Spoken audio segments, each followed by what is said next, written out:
सभी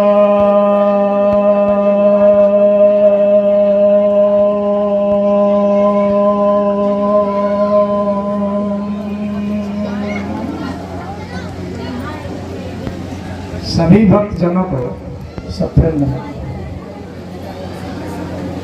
भक्तों, वैदिक परंपरा में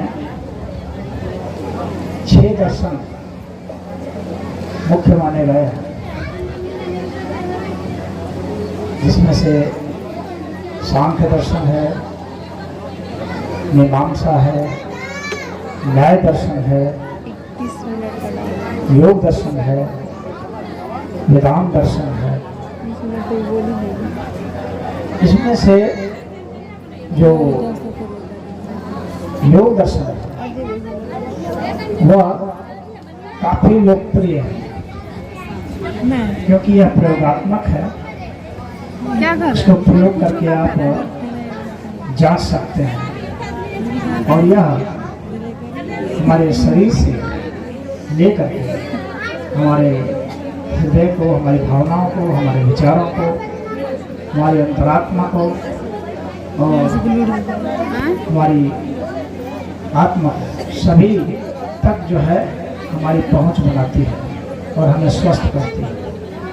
और इस योग दर्शन के वैसे तो भगवान शिव आदि प्रणेता माने गए हैं, लेकिन इसको ये भैया मोबाइल है आपके पास, चार्ज है, के रूप में पिरोया है महर्षि पतंजलि हो जाए डांस वाला करना है महाराज जी का। कई हजार वर्ष पूर्व हुए हैं। वैसे तो इनका विवादास्पद माना जाता है कि समय का यह निश्चित अभी नहीं माना जाता है। कुछ लोग बतलाते हैं कि राजा भोज के समय में थे, लेकिन पतंजलि नाम से और भी ऋषि भी हैं, जिसके कारण यह विवाद खड़ा हुआ है। उनके जो गुरु थे वो व्याकरण के आज तक के श्रेष्ठतम आचार्य माने जाते हैं। भगवान शिव की कृपा से उन्होंने जो सूत्र दिया है व्याकरण के, पाणिनि जी वे इनके गुरु थे और बिना पाणिनि जी के संस्कृत का सारा ज्ञान बिल्कुल ही अधूरा है। तो महर्षि पतंजलि जो थे वो इन्हीं पाणिनि जी के शिष्य थे और उन्होंने भाष्य भी किया था। उनका महाभाष्य माना जाता है, जो कि व्याकरण में एक बहुत उच्च स्तर का ग्रंथ माना जाता है। उन्होंने आयुर्वेद में भी बहुत चरक ऋषि के ऊपर उन्होंने बहुत ज़्यादा शोध किया और उन्होंने उसके ऊपर भी ग्रंथ लिखे हैं और उन्होंने अन्य भी बहुत सारे ग्रंथ लिखे हैं, ज्योतिष पर भी लिखे हैं, परंतु उनका सबसे मान्य ग्रंथ जो हुआ वह योग सूत्र हुआ, जो कि आज पूरे विश्व में लोकप्रिय है। और हम लोग 21 जून को विश्व योग दिवस मनाते हैं। संयुक्त राष्ट्र ने इसको स्वीकारा भी है। यह जो योग दर्शन है, यह ग्रंथ 4 अध्याय में बटा हुआ है। इसको 4 पाठ बोलते हैं। तो पहला जो है वह समाधि पाठ कहलाता है, दूसरा साधन पाठ कहलाता है, तीसरा विभूति पाठ कहलाता है और चौथा कैवल्य पाठ कहलाता है। 4 अध्याय में बटा हुआ है और पूरे इसमें 195 सूत्र हैं। सूत्र जैसे गणित के सूत्र होते हैं, काफ़ी संक्षिप्त होते हैं और उसका बहुत बड़ा अर्थ होता है, उसी तरह से पतंजलि जी के जो सूत्र हैं वह छोटे छोटे हैं, जिसके बहुत बड़े बड़े अर्थ हैं। वो 195 सूत्रों में से कुछ जो सबसे महत्वपूर्ण सूत्र हैं वो मैं आपके लिए चुन चुन करके लाया हूँ, ताकि आपको इस 1 घंटे के भीतर में संक्षेप में इसका पूरा विवरण मैं प्रस्तुत कर दूँ, एक आपको झलक बतला दूँ कि इतनी महान रचना जिसके कारण पूरा विश्व युगों से आंदोलित होता आया है और आगे भी आंदोलित होता रहेगा, क्योंकि यह इतना वैज्ञानिक है कि अभी आप इसे करेंगे और इसका परिणाम अभी आप पाएंगे। इसलिए इसका बहुत ज़्यादा महत्व है योग सूत्र का, और विज्ञान से भी यह सिद्ध होता है। तो इसका जो पहला सूत्र है वह है अथ योगा अनुशासन, अर्थात हम योग का अनुशासन करते हैं। अथ यहाँ पर इसलिए है, अथ मतलब अब इसलिए है क्योंकि अगर भी आप अस्वस्थ हैं तो आपके लिए अब हो जाता है, यदि आप मानसिक रूप से अस्वस्थ हैं तब भी अब हो जाता है, यदि आप सांसारिक रूप से थक चुके हैं तो भी आपके लिए अब हो जाता है। यानी अब आप शुरुआत कर सकते हैं, अब आप योग का अनुशासन करें। इसके बाद इनका दूसरा जो सूत्र है, ये काफ़ी महत्वपूर्ण सूत्र है और काफ़ी लोकप्रिय भी है, और कहीं भी योग की परिभाषा दी जाती है तो उसमें इस सूत्र की अवश्य ही चर्चा होती है। इस सूत्र को कहते हैं योगस्य चित्तवृत्ति निरोध, यानी योग जो है चित्त की वृत्तियों का निरोध है, चित्त की वृत्तियाँ जो है समाप्त हो जाए, यही योग की परिभाषा है। और चित्त जो है वो कितने प्रकार के होते हैं? मूढ़, चित्त, विक्षिप्त, एकाग्र और निरुद्ध, ये 5 प्रकार के चित्त महर्षि पतंजलि जी ने बताए हैं। मूढ़ चित्त वह चित्त है जो आलस्य और प्रमाद में लगा रहता है, जो कभी भी प्रयास नहीं करता है अपने को बेहतर करने का, जो हर समय इसी प्रयास में रहता है कि कैसे अपने को बेहतर करें। जितने शराबी हैं, जुआरी हैं, इस तरह के लोग आलसी हैं, कुछ नहीं करेंगे, ये सब मूढ़ चित्त में आते हैं। और चित्त वाले हैं ये औसत दर्जे के, विक्षिप्त वाले हैं थोड़ा विकास चाहते हैं, परंतु अभी उनका पूरा प्रयास नहीं हो रहा है, हालांकि कुछ जिज्ञासा उन्हें आनी शुरू हो गई है। और एकाग्र चित्त वह चित्त है जो कि अपने को फोकस कर पा रहा है और दुनिया में बड़े बड़े काम करके दिखलाया है उसने। और निरुद्ध चित्त वह चित्त है जिसमें कि वह समाधि अवस्था को प्राप्त हो गया है, मोक्ष को प्राप्त हो गया है। ये महर्षि पतंजलि ने चित्त की वृत्तियाँ बतलाई हैं। इसके बाद बतलाते हैं परादृष्टो स्वरूपे अवस्था। हम कहते हैं कि ये जो चित्त है इसको हम अच्छा से जब देखते हैं, यानी जब हम इसे महसूस करते हैं, फील करते हैं, तब हम अपने स्वरूप में स्थित होते हैं। इसके बाद उनका सूत्र है, ये महत्वपूर्ण सूत्र है, प्रमाण विपर्य विकल्प निद्रा स्मृतयः, अर्थात 5 जो हमारी वृत्तियाँ हैं उसमें से एक है प्रमाण, दूसरा है विपर्य, तीसरा है विकल्प, फिर निद्रा और स्मृति। प्रमाण का अर्थ होता है किसी चीज को हमें सिद्ध करना, यथार्थ ज्ञान को सिद्ध करना। कितने तरह के प्रमाण है ये आगे देखते हैं। और विपर्य का अर्थ होता है कि मिथ्या ज्ञान हो जाना, और विकल्प का मतलब होता है कि उसके बदले में कुछ और हम प्रस्तुत करते हैं।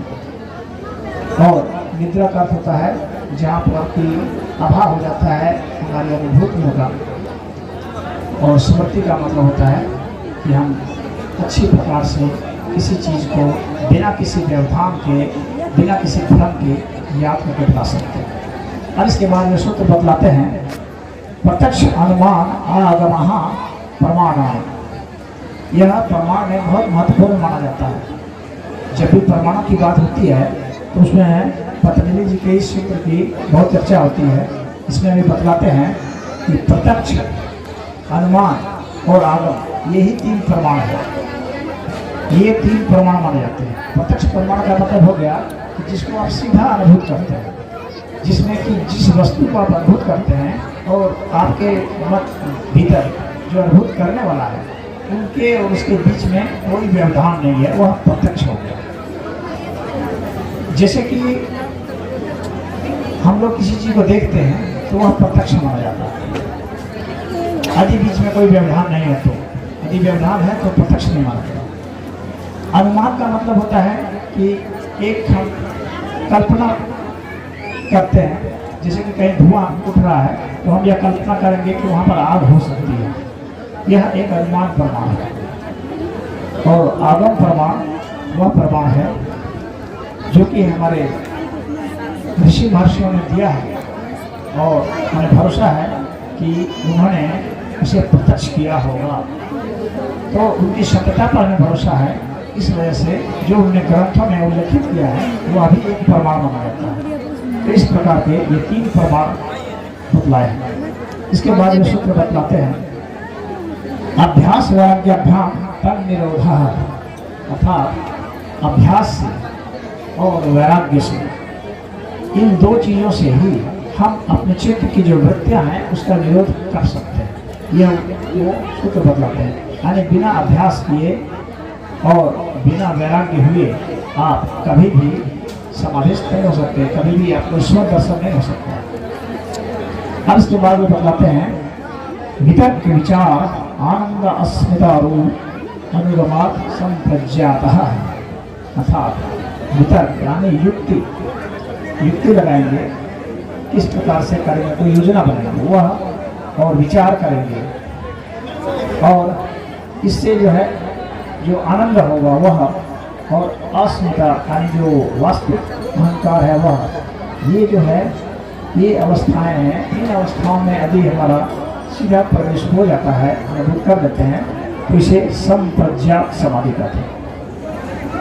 अब इसके बाद है विराम प्रत्याभ्यास पूर्व संस्कार शिशुरंध, सभी वृत्तियों का जब निरोध हो जाता है तो वह वैराग्य होता है, और पुनः पुनः उसी के संस्कार हमारे में आते रहते हैं।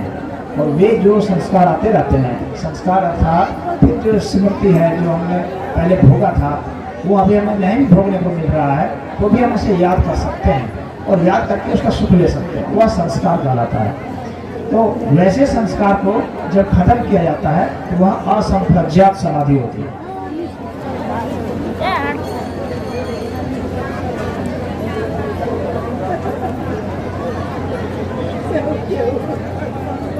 अब इसके बाद है भाव प्रत्यय विदेह प्रकृति लयाना, यानी विदेह यानी जो देह से मुक्त है वह, और प्रकृति लय, ये सब जो जन्म लेते हैं तो जन्म लेते ही इनको यह समाधि सिद्ध होती है।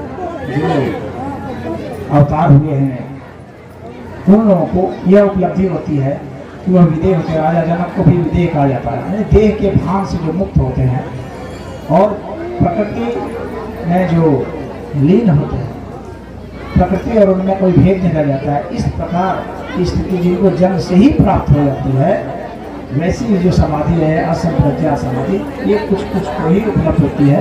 ये जो ईश्वरी है, अवतारी हैं, ऐसे लोग जिन्होंने भी कोई तप नहीं किया, पिछले जन्मों में किया होगा, उसके कारण ही जब अवतरित हुए हैं तो उनको वह अपने आप ही उपलब्ध है वह समाधि, उसके लिए उन्हें कोई विशेष प्रयास नहीं करना पड़ता है।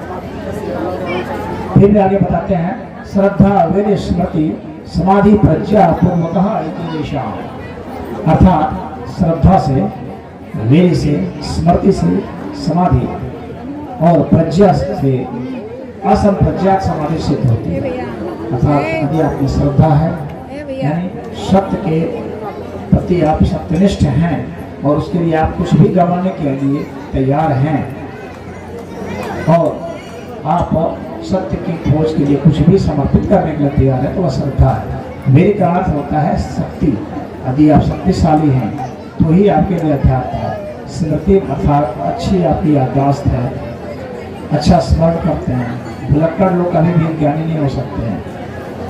और समाधि अर्थात आपकी जो बुद्धि है वो सम अवस्था में रहती है, सुख दुख लाभ हानि जय पराजय हर अवस्था में सम रहती है।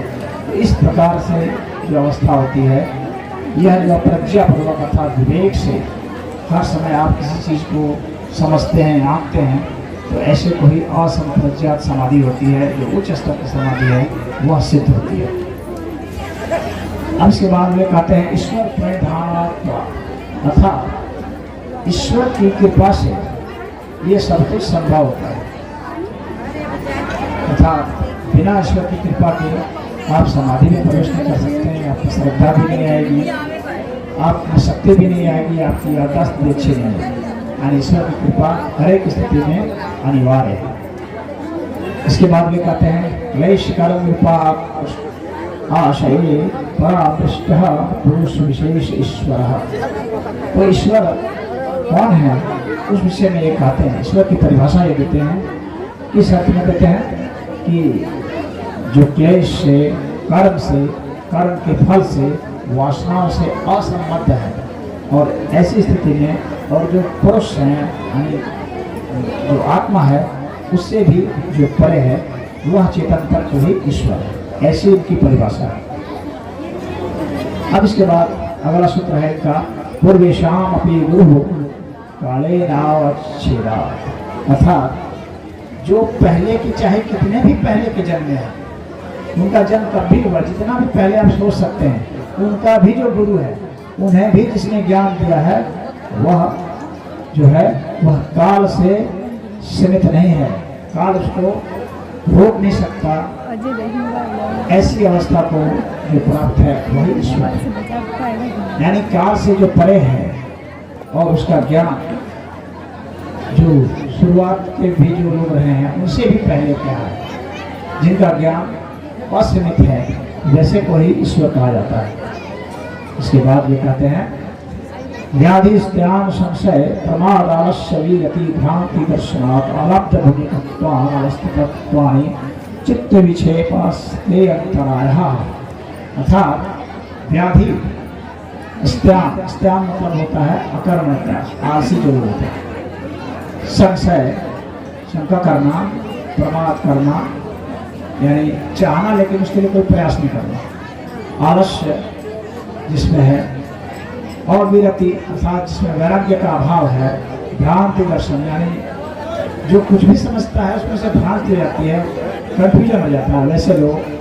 और जो समाधि के लिए जो प्रयास नहीं कर सकते हैं, उसमें प्रयास करना नहीं चाहते वे, और जो प्रयास करके समाधि तक पहुँचते हैं वहाँ वे टिक नहीं पाते वे, ये सब जो है चित्त के विक्षेप हैं, यानी चित्त की ऐसी वृत्तियाँ हैं जिसमें कि गड़बड़ियाँ आ गई हैं, तो इसको वे विघ्न मानते हैं किस चीज़ के लिए, योग को। और इसके बाद के सूत्र में वो बताते हैं, तत्त प्रति निषेधार्थम एकस्त्वाभ्यासः, अर्थात जो विक्षेप हैं और उपविक्षेप हैं इनको दूर करने के लिए एकत्व का अभ्यास करना चाहिए। यानी जितने आपको भिन्न लग रहे हैं, कई चीज़ें दिखती हैं, आपको ऐसी स्थिति में जाना जिसमें कि आपको सिर्फ एक चीज़ दिखे, एक चीज़ का एहसास हो। जैसे अर्जुन जो है सिर्फ आँख देखते थे चिड़िया का भेजने के लिए, कोई चिड़िया को नहीं देखते थे या पेड़ को नहीं देखते थे। तो जब हम इतने एकाग्र हो जाएंगे, एकाग्र का मतलब ही होता है एक के ऊपर हमारी नज़र है, बस एक पर हम टिके हुए हैं, तो वैसी स्थिति में ही व्यक्ति को समाधि अवस्था उपलब्ध होती है। और पतंजलि कहते हैं कि आपको अभ्यास इसी का ही करनी चाहिए। अगले सूत्र में वे कहते हैं, विषयवती व प्रवृत्ति उत्पन्ना मनसः स्थिति निबंधनी, अर्थात विषयों वाली जो प्रवृत्ति है, यानी जो हमारे इंद्रियां ऐसे गंध रूप रस स्पर्श ये जो विषय हैं, इनमें जो हमारी इंद्रियां प्रवृत्त होती हैं, ऐसी स्थिति जो है वे ही मन को बांधने वाली होती है। यानी जो हम आँखों से देखते हैं, कानों से सुनते हैं, नाक से सूंघते हैं और रसना से यानी जीभ से हम चखते हैं या त्वचा से स्पर्श करते हैं, ये सभी हमारे मन को बांधती हैं। हमारे बंधन का कारक यही इंद्रियां हैं। अब इसके बाद वे कहते हैं, तत्र शब्दार्थ ज्ञान विकल्प है संकीर्णा सवितर्का समापत्ति, अर्थात शब्द अर्थ और ज्ञान के विकल्पों, विकल्प यानी यहाँ जो भेद होते वे उससे मिले ही सवितर्क समापत्ति होती है। सवितर्क समापत्ति जो मैंने यहाँ परिभाषित किया कि कोई भी शब्द होगा उसका एक अर्थ होगा, उस अर्थ का ज्ञान होगा। तो शब्द है, उसका अर्थ है और उसका जो ज्ञान है, ये तीनों के जो भेद को जानते हैं उनको ही जो समाधि होती है, उसको सवितर्क समाधि होती है। इसके बाद फिर वो बताते हैं, स्मृति परिशुद्धो स्वरूप शून्यवाद मात्र निर्भाषा निर्वितर्का, निर्वितर्क को बताते हैं। अभी सवितर्क बताए थे, अब वे निर्वितर्क को बताते हैं, जिसमें कि हम वितर्क भी नहीं कर सकते हैं, उसको निर्वितर्क करते हैं।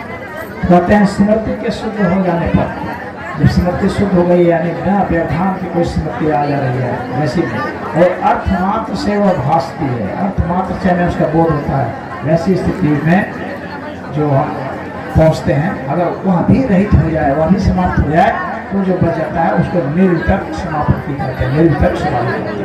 फिर आगे कहते हैं निर्विचार रस्यार्थे अध्यात्म प्रसाद, यानी निर्विचार समाधि जब सिद्ध हो जाए तो उसको ही अध्यात्म का प्रसाद कहते हैं, अध्यात्म की निर्मलता कहते हैं। इसके बाद में कहते हैं हितम भरा भक्त प्रज्ञा, यानी ऐसा ज्ञान जो अनुभूत किया हुआ है, जो किताबों से पढ़ा हुआ नहीं है, सीखा हुआ नहीं है, बल्कि स्वयं ही महसूस किया हुआ है। इस तरह के ज्ञान से जब हम भर जाते हैं, आपूर्त हो जाते हैं, उसी को प्रज्ञा कहते हैं। प्रज्ञा की परिभाषा भी देते हैं। ये प्रज्ञा भी बहुत जगह प्रयोग होता है, बहुत लोग अपना नाम भी रखते हैं, प्रज्ञा ठाकुर वगैरह, लेकिन प्रज्ञा का अर्थ भी नहीं जानते हैं। यहाँ पतंजलि जी उसका अर्थ बता रहे हैं।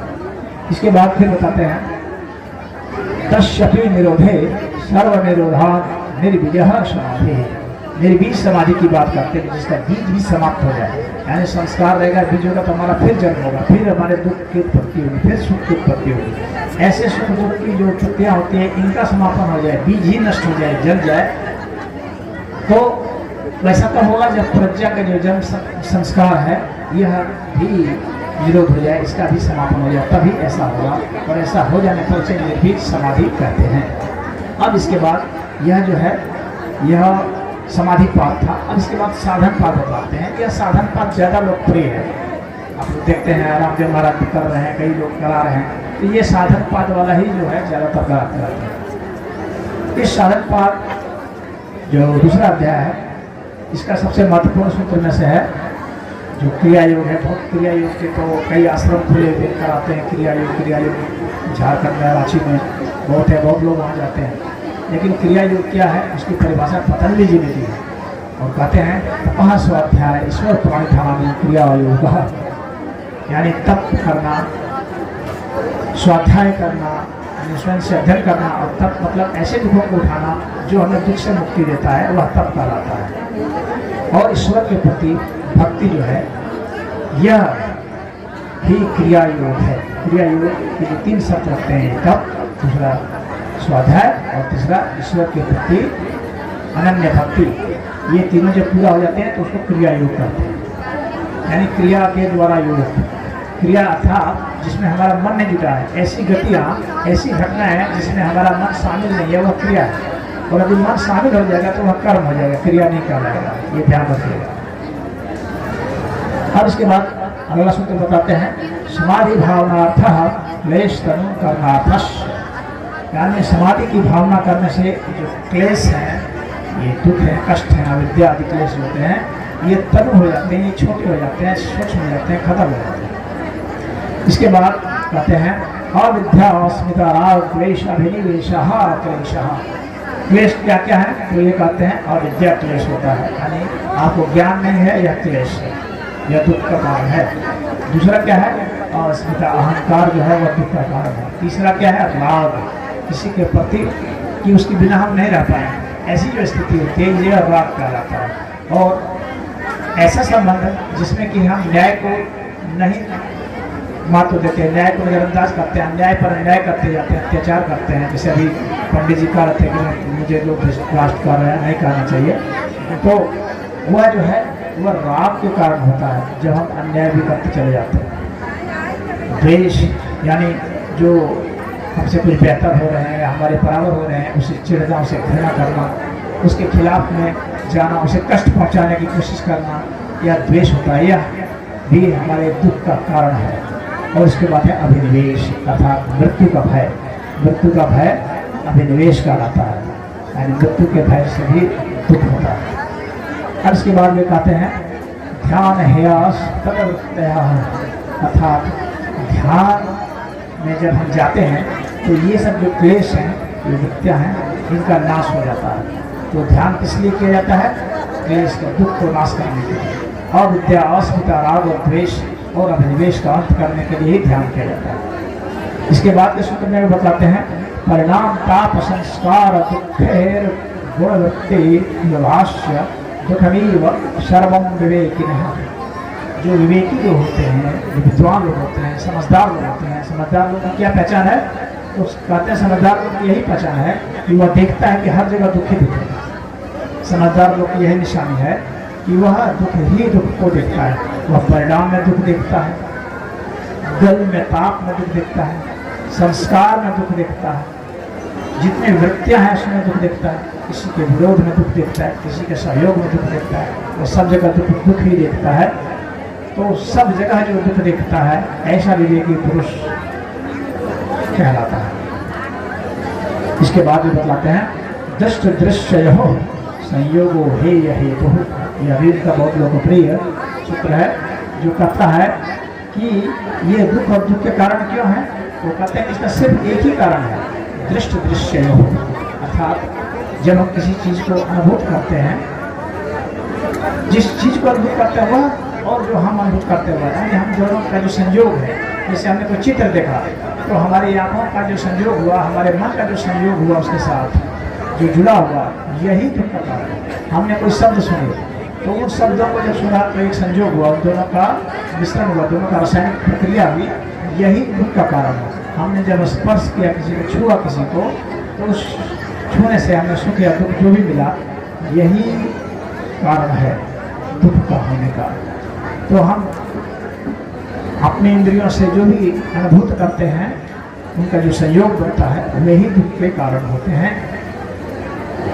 अब इसके बाद में कहते हैं विशेष अविशेष आलिंग मात्र लिंगानी गुण परमाणु। अर्थात विशेष और अविशेष ये दो कैटेगरी वो बनाते हैं, जो चिन्ह है और जो चिन्ह से मुक्त है, ऐसे जो हैं वो गुण पर्व है। अब इसके बाद ये बताते हैं तस्य हेतु अविद्या।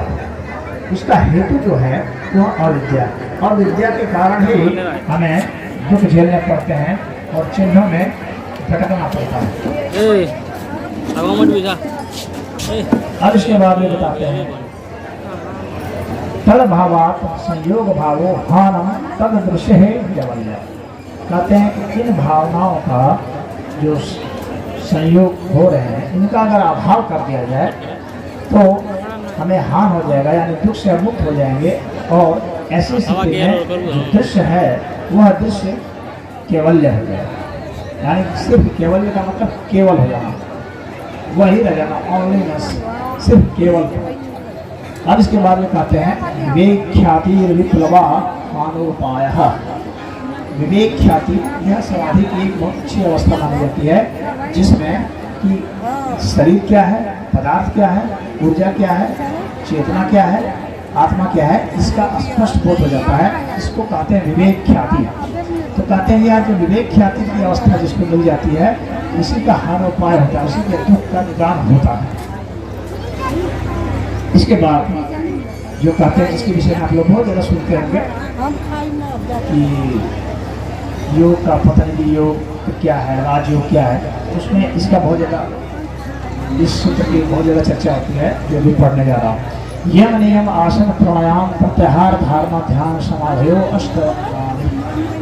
अर्थात यम नियम आसन प्राणायाम प्रत्याहार धारणा ध्यान और समाधि, ये 8 जो है अंग है योग के। इसमें जो यम है उसकी परिभाषा में कहते हैं अहिंसा सत्य स्थेय ब्रह्मचर्य अपरिग्रहाय महा। कहते हैं यम किसे कहेंगे, अहिंसा को, सत्य को। अहिंसा मतलब दूसरे को और स्वयं को कष्ट नहीं देना। सत्य यानी जैसा हमने महसूस किया है, जैसा जाना वैसा को वैसा बोलने की कोशिश करना सत्य है। अस्ते अर्थात अपनी आवश्यकता से ज़्यादा के चक्कर में हम किसी दूसरे का कमाया हुआ कुछ अर्जित किया हुआ हम उसके छल से या धोखे से या चोरी से न ले जाए। ब्रह्मचर्य अर्थात परमात्मा की तरह हमारी दिनचर्या हो, और अपरिग्रह अर्थात अपनी आवश्यकता से ज़्यादा हम संग्रह न करें। हम उतना ही संग्रह करें जितना कि हमारे जीने के लिए और हमारा जो कार्य है ईश्वरीय कार्य उसके संपादन में आवश्यक हो। इसी को उन्होंने कहा है कि यम है। यम अर्थात वैसे नियम जो ईश्वरीय नियम हैं जिससे हम ईश्वर तत्व को महसूस कर सकें। इसके बाद में नियम की बात करते हैं। नियम क्या है? शौच संतोष तपः स्वाध्याय ईश्वर प्रणिधानी नियमः। नियम क्या है? शौच है यानी सफाई से रहना, हर स्तर पर सफाई करना, दिल की, दिमाग की, देह की। खाली स्नान, शारीरिक स्नान से मतलब नहीं है, हमारे मन की भी सफाई होनी चाहिए। तो वे सब कहते हैं कि शौच होते हैं। संतोष करना यानी कुछ भी जो प्राप्त है उसमें संतुष्ट रह जाना। इसका अर्थ यह नहीं है कि हम कोई योजना नहीं बनाएंगे या कुछ और विकसित होने का प्रयास नहीं करेंगे, बल्कि जो हमें प्राप्त हो गया, हमने हमारे हजारों प्रयासों के बाद, तो उस पर ही हमें खुश रहना चाहिए, वह संतोष है। और तप करना चाहिए यानी अपने विकास के लिए कुछ कठिनाई भी उठानी चाहिए। स्वाध्याय अर्थात अपना अध्ययन करना चाहिए। जो श्रेष्ठ ऋषि मुनि हैं इनके जो ग्रंथ है उसका भी अध्ययन करें, और स्वयं जो आप अनुभूत कर रहे हैं उसका भी अध्ययन करें, वह स्वाध्याय कहलाता है। और ईश्वर परिधान अर्थात ईश्वर भक्ति, ये जो है नियम है। और इनसे क्या क्या होता है? अहिंसा से वैर छूट जाता है। सत्य से यदि कोई क्रिया हो रही है तो आप जो अधिसत्य बोलते हैं तो वह क्रिया घटित हो सकती है आपके अनुसार, आपके बोलने के अनुसार, उसको वाणी से देवी कहते हैं। अगर अष्टय का पालन किया जाएगा तो सभी रत्नों की प्राप्ति हो जाएगी। और ब्रह्मचर्य की जो प्रतिष्ठा होती है, वीर लाभ, वीर का लाभ होता है यानी आपकी शक्ति बढ़ती है। और अपरिग्रह होने से हमें अपने जन्म के कैसेपन का बोध होता है, अर्थात हमें पूर्व जन्म का ख्याल आ जाता है अगर हम अपरिग्रह करते हैं।